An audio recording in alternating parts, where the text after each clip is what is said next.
New tonight, for the first time ever, there have been more than 100,000 drug overdose deaths in the year here in the United States. According to the Ohio Department of Health, 4,000 people died from overdoses here in Ohio in 2019. 76% of those were from fentanyl. TTV's Lacey Crisp sat down with the head of the Drug Enforcement Administration for some perspective on this fight. It's disturbing. It disturbs me because we're not going in the right direction. Michelle Spahn is the assistant special agent in charge for the Columbus District Office for the DEA. You know, we have our work cut out for us as law enforcement professionals.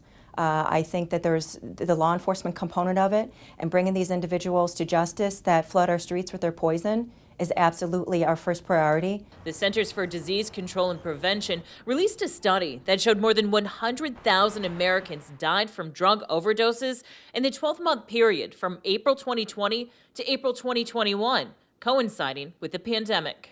To put the number into perspective, a packed Ohio stadium seats about the same number of people who died from overdoses. You know, they're not just numbers. It's not just a number of 100,000 people per year that are dying of overdoses. Just remember that there are names attached to those individuals. Those numbers have nearly doubled in the past 5 years.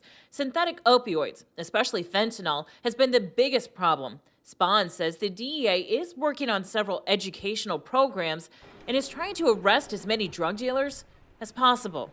We want to have hope, right? Hope is the number one thing, because we can do our jobs and have passion for it and you know, do our jobs to take these criminals off the street, but it's also getting out into the community as well. In Columbus, Lacey Crisp, 10 TV News.